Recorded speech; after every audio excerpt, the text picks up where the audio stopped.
Crystal police say they have named a person of interest following a fatal shooting Friday night in Crystal. The incident happened in the parking lot in front of the Crystal Village Apartments. Police found a man with a gunshot wound to the chest. He was pronounced dead at the scene. Authorities identified him as 20-year-old Deshaun McCabe of Monticello. Police say the victim and the suspect did know each other. Police also believe there could be another individual involved. As we went to air Monday afternoon, Crystal police continued to piece together a motive and had not yet made any arrests. A discount shoe store plans to close all of its locations nationwide, including its Maple Grove and Crystal stores. Reuters reports that Payless Shoe Source plans to file for bankruptcy later this month and close all 2,300 of its stores this year.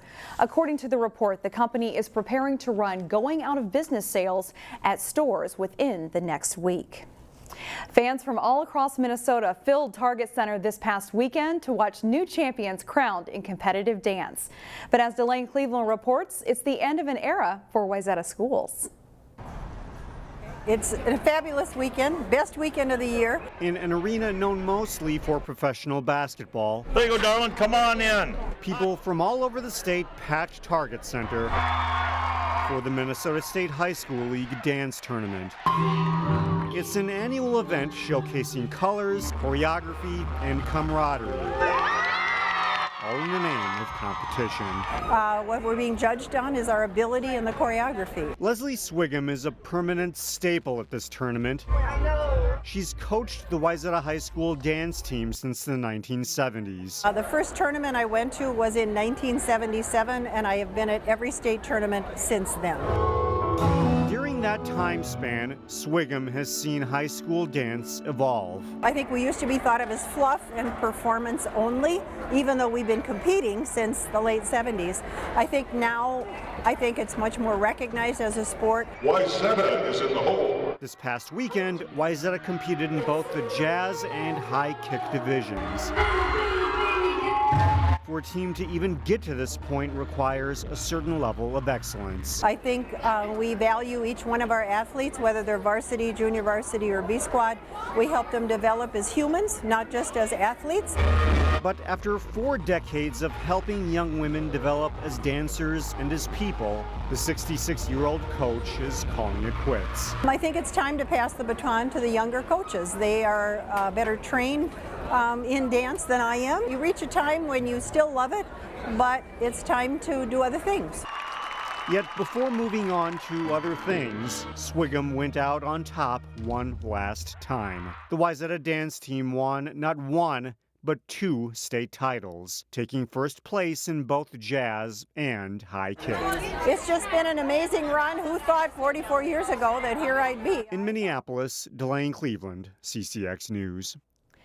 And as for what's next, Swigum says she plans to spend more time with her 3 grandchildren, but she won't entirely walk away from the world of high school dance.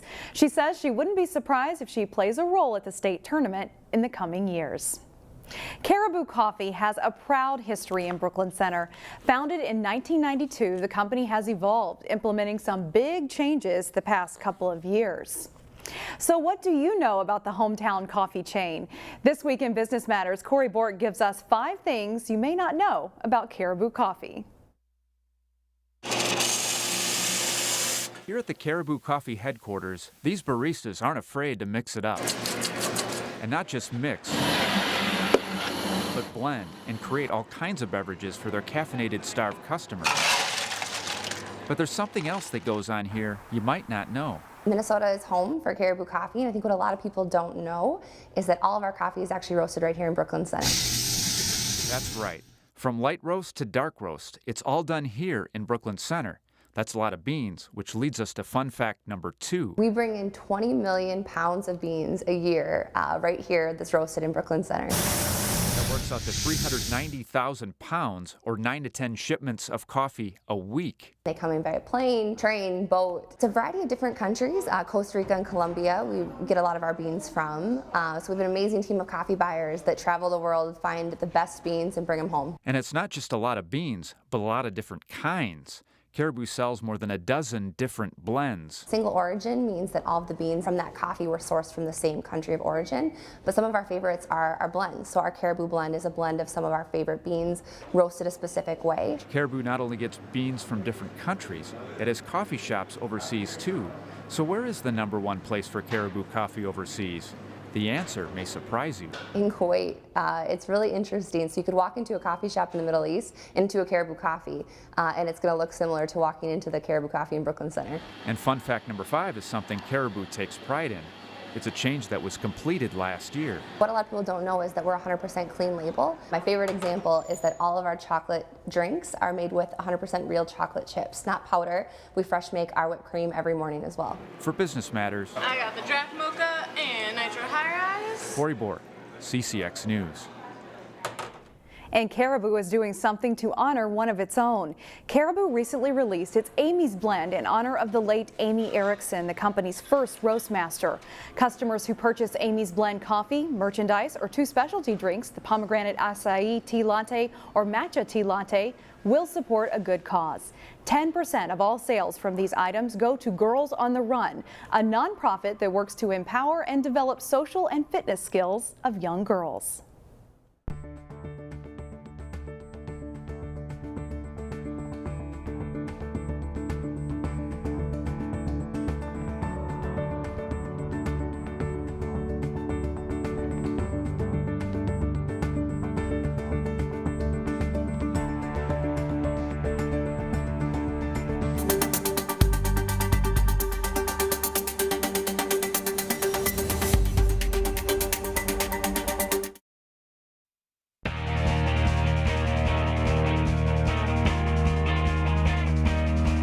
Jacobson with sports. The regular season wrapped up Saturday for boys hockey teams. Wayzata was hoping to get set for the playoffs as they hosted top-ranked Edina. Highlights from this one: a turnover cost Edina. Hayden Davison picks off a pass near the blue line. His shot sneaks past goalie Jack Wolf for a 1-0 Trojans lead. On a rush, Luke Monet to Joel Matthews to Jack Kimlinger. A nice moving goal. It's 2-0 Trojans. They lead it 2-1 after one. Edina ties it up in the second. Jet Jungles wins the draw to Mason Nevers. He buries the shot from the slot to make it 2-2 through 2 periods. And the Hornets go ahead with 2 quick goals in the third. The first shot is stopped, but Brett Chorsky whacks it out of midair to score as Edina pulls away for a 5-2 victory. Edina, Benilde St. Margaret's, and Wayzata are the top 3 seeds in Section 6AA. Maple Grove's boys basketball team is on a hot streak. They've got a rivalry game coming up Wednesday at Osseo, and last Friday the Crimson were after their 7th straight win when they hosted Coon Rapids. Caden Betcher gets his steal for Maple Grove. He'll take it back all the way for a layup, and it's a quick 4-0 Crimson lead. It's a great start in this game for Maple Grove. Jared Rainey will take it to the hoop. He finishes strong for 2 of his 11 points. In transition, Kyle Dreyer on the move for Maple Grove. He'll set up Nate Adams for another layup. The Crimson score the first 17 points of this game. And Adams has a huge night for MG. He pops in this 3 from the wing as the Crimson take a 35-23 lead into halftime. Second half, and Lavelle Williams feeds Adams in the corner for another 3. The senior scores 25 points as Maple Grove goes on to win big over Coon Rapids 78-44. The Osseo boys basketball team was on the road to face Totino-Grace. The Eagles hoping to score a good win at home. Quick passing for Osseo here. Eli Barlow to Deontay Ferguson for the inside hoop. DJ Akpati penetrates and kicks to the corner. Carter Workey hits a 3 and the Eagles pull within 2 points. Devin Berger spins into the lane. He attacks hard to score 2 of his 17 points. Grace takes a 27-24 lead into halftime. Second half, Eric Krieger goes baseline. He scores plus a foul, and the Eagles' lead grows to 11. Osseo, though, storms back. Miles Vincent sizes it up, shoots a 3, and pulls Osseo to within 4. Quick passing leads to another big 3 for the Orioles. Terrence Waite sinks the shot, and the Orioles have the lead at 50-49. Final seconds, Totino-Grace down 2. They try a couple of tries here. Can't get the shots to drop, and Osseo hangs on for a 59-57 win. And finally, a special night Friday to Osseo High School as the program's first state championship in girls basketball was celebrated.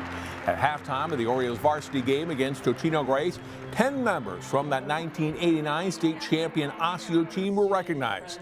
The Orioles finished 24-2 that season and defeated Little Falls in the state championship game.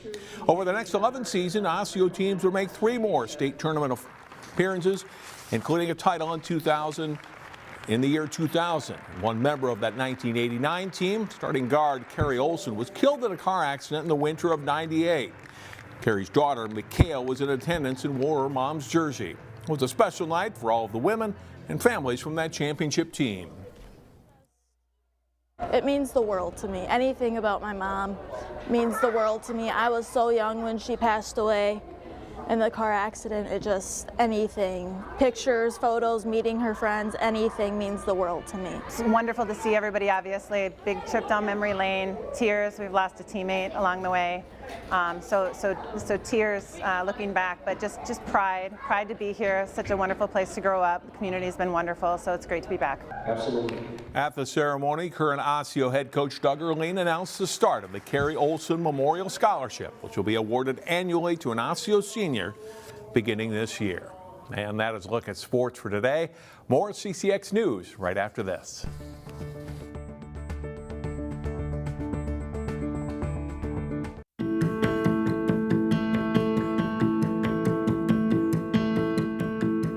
The search for a new superintendent of Osseo area schools is now down to 3 finalists. Delane Cleveland joins us now with more. Delane? Shannon, the Osseo School District started off with a list of 5 potential candidates, but after conducting the first round of interviews earlier this week, the school board eliminated a candidate from Missouri and another from the Rosemount, Apple Valley, Eagan School District.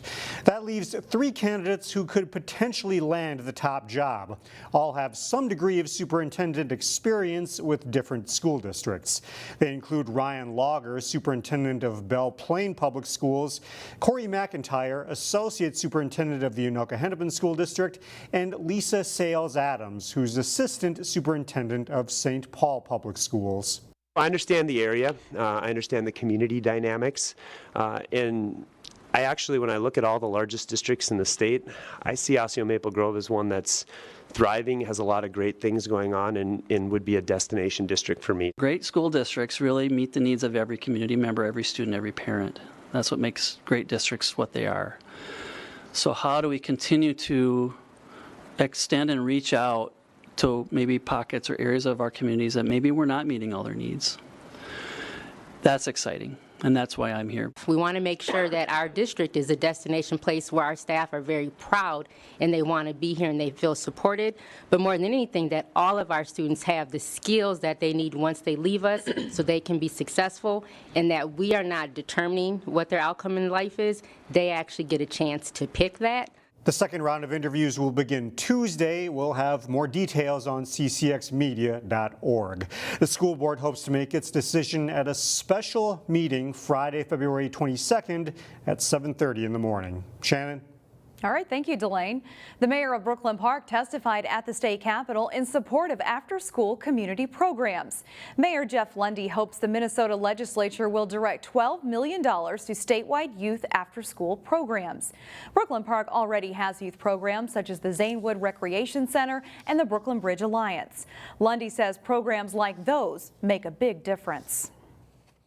The fact is that we've seen results that initially started out as lowering youth crime dramatically to now we're talking about conversations about what kind of opportunities are they missing. You know, what we found is it's not the crime as an outcome of the cause, is actually lack of hope. And so where kids feel value, they tend to put that value somewhere else by doing better in school, by doing positive activities. Lundy says Brooklyn Park tracks statistics on its program's results, and that should help convince the legislature that they're worth funding. After our recent snowstorms, local fire departments are encouraging homeowners to clear out around fire hydrants. Maple Grove firefighters put in some work removing snow around this hydrant along Main Street. It took them about 5 minutes, that could make a difference during a fire.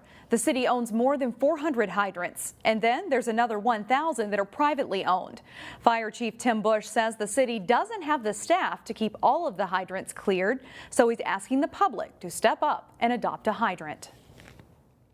Rule of thumb is a clear path into the hydrant and 3-foot circumference around the hydrant, because that 3 foot allows us to connect the hose and not have the hose kinked over a snow drift.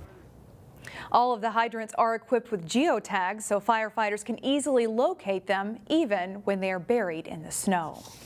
The Animal Humane Society in Golden Valley has been taking a hit due to the cold and snowy weather.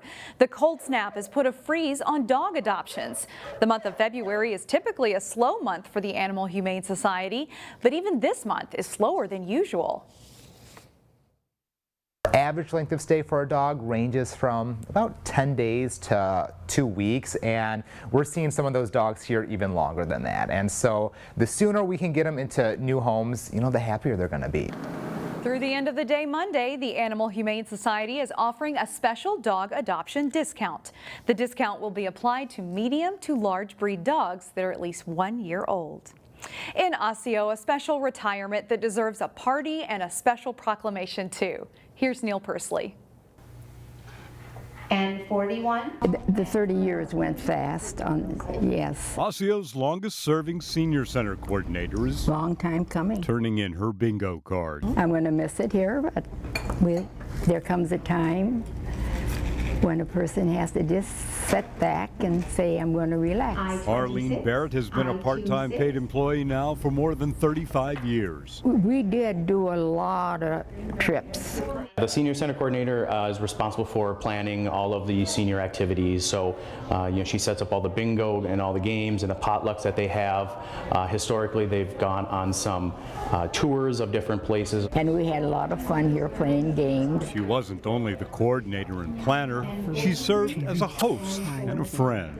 So I enjoyed that. When anybody wanted a cup of coffee, naturally I would go get it for them, and so they wouldn't have to do that. She's just a wonderful, warm, embracing person, and she's provided a lot of joy for Osseo area people, seniors specifically. The city council even presented her with a plaque and proclaimed February 11th as Arlene Barrett Day in the city of Osseo. But at 92... I am about to be 92. My apologies, Arlene. And that comes fast. Arlene says she's finally ready to retire. The youngsters might be a little envious. Looks so good for her age. Maybe Arlene will come back occasionally and just enjoy the program. Here we go. Instead of having to run the show. Oh, somebody's got bingo. In Osseo, Neil Persley, CCX News. I was pretty close. And here's a lesson from Cooper High School. It's never too late to return those overdue library books. A former Cooper High School student from the class of 1971 returned a library book this week. The person also wrote an apology saying sorry that it took almost 49 years to return the book. Principal Herman joked on Twitter that he guessed they could take that student off the fine list.